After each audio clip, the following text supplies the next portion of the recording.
Hey, how y'all doing? Hey, welcome to my channel. My life as a motherless son. I appreciate y'all for being a part of this. I appreciate y'all for watching the video and all of that. And I also would like for you to go ahead and, like the video, subscribe to my channel. A lot of video footage to come, a lot of information that I want to share, and a lot of stories that I want to share with you that may help you see that, hey, I went through something similar to that, and we can all go through this together. We can all get better together. That's the whole purpose of this right here, nothing more. So the story I'm going to share with you is basically about another childhood trauma situation, and we go through a lot of those trauma situations when we grow up in these environments and having a not having a mother around, uh, being a motherless son. I lived with foster parents until my father decided to come get us. But until that time came, it was living with foster parents. And when you're living in a foster parent situation, it's different. You know what I'm saying? It's very different. For me, this was my experience. My experience was that it was different. I never felt like I belonged there. I never felt like I was a part of the family. It always seemed separate. I mean, they had kids already, and I believe like they had one older child, and then they had one child that was like close to my age. It was me and my sister. But I never quite felt like it was equal. Because it seemed like the things that would go down, it would always be on me. I would always be punished for whatever happened. Like a situation, for example, I remember we were all playing around in the living room, and they had sent her to karate. She was like a karate. She was going to karate class or something like that. Supposedly, I don't remember her going to no karate class. Maybe just because I was so young, I can't remember. But supposedly, she was going taking karate. Anyway, we was running around, and we was playing. And as kids play, things happen. I think we collided or something, and it started an altercation between the two of us. I wasn't going to back down. She wasn't going to back down. So she ended up, we got into a fight. So we fighting. Yes, it's a girl. I'm a boy. It is what it is. We was fighting, and I got the best of her, right? So of course I got the best of her, but when it came down to punishment, I'm the only one that got punished. You know what I'm saying? Me. She didn't get punished. I got punished. And that was like a regular thing that was happening. I noticed like every time I did anything, I would always get punished for whatever I did. And I would look around and see like, why is it that no matter you telling me she don't do anything wrong? And it kind of like messed with me mentally. Like if I got in any kind of situation at school, which I was getting into stuff all the time. Looking back on it, I think it was just the situation, man. I don't really know, but I felt like I just was going through stuff, and I didn't know what I was going through at the time because I was a kid. But I look back on it now, because they say hindsight is always 2020, right? But I look back on it now, and I'm like, wow, man. Maybe that's why I was doing those things, not really understanding, but I was always getting into something. And every time I came home, I would have to stand in a corner, talk to the wall, do all kind of crazy stuff like that, which I didn't understand why I received that type of punishment.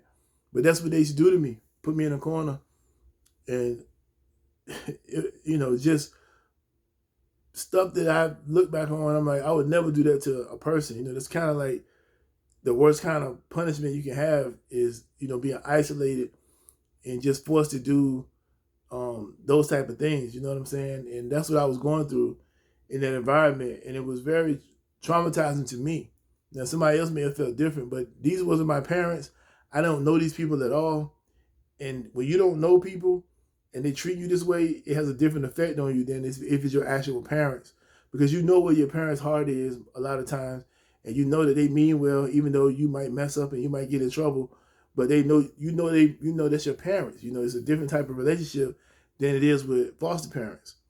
So like if you're a foster parent out there, be careful of how you discipline that child that don't know you, and you're trying to build some type of rapport or respect with that child. Remember how that is, because what you think you're doing, that child does not see it the same way you see it. You get what I'm saying? They don't see that. To them, it's a whole different world than what your world is. You know, you might be in this world thinking this thing, they're in a whole other world thinking another thing. And be careful of how you raise them and how you discipline them, because it can have a major effect on them later on in life. And that's what it had effect on me in my life and me growing up in the way I was acting and how I became. But those were traumatic things to me, you know. The whippings I would get for things that very minor things that would be a serious whooping. You know what I'm saying? It was like abuse. I'm not gonna go in, I don't want to say on camera, you know, some of the things that was going down and the way it was happening. I'm not gonna say that. I'm just not gonna say it. But it was not good for me. And I couldn't. I tried to run away as a kid when I was like, what? I had to been about 8, maybe 8, 7, 8 years old. I packed all my bags, me and my sister bags, and we tried to. I was gonna go out the window and just run away. But you know, of course, that didn't work. I got caught, and that resulted in more whippings. Um, well, that resulted in a whipping for me doing that. Um, but it was very depressing and very heartbreaking because I had nobody, no family, nobody came and saw me, except like I said in the other video, my uncle came and saw me there once, but I couldn't talk to him like I wanted to because you know they was right there. You know, it was no, you, I didn't get any time alone. You know, it was just I had to stay right there with them. They had to be involved in everything, every conversation, every whatever. They had to be right there. It was no privacy with my uncle. So it was just rough, and it was just rough. But it was a rough time, and it's something that you have to be aware of. If you're gonna be a foster parent, you gotta be aware of these things. And if you see children that is going through something, don't just assume they're bad. Assume that something is going on with this child is the reason why they're acting this way. You get what I'm saying?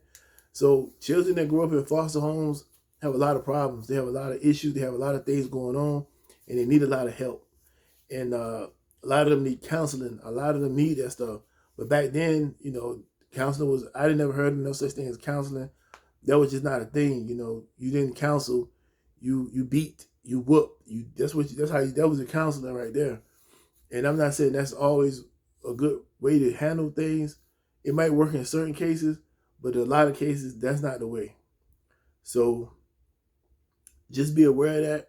If you're Even if you're raising kids that's not your own, you're rearing kids that's not your kids, the same thing applies. Make sure you can get to really understand them and don't just impose your will without understanding where that kid is at and what they're dealing with.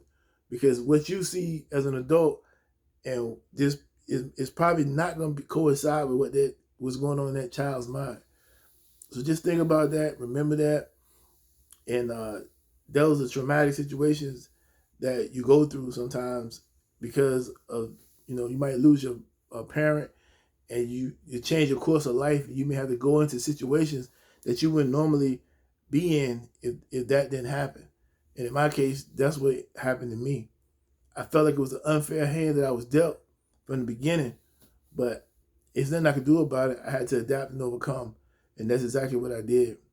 I adapted and I overcame, and now I'm here, you know, with the Instagram page, with the Facebook page, just here to motivate, here to help people, and give them what they need to try to get through and overcome these situations. Let them know, hey, you're not by yourself.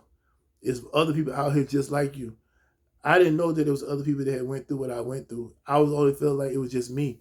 Because when I was growing up in my world, I didn't know anybody. Maybe like, I think it was like one other guy that had, his mother had passed. But majority of the people that I knew growing up, they had fathers. I mean, they had their mother, just their father wasn't in the house. Not their father had passed. It was just that the father wasn't there.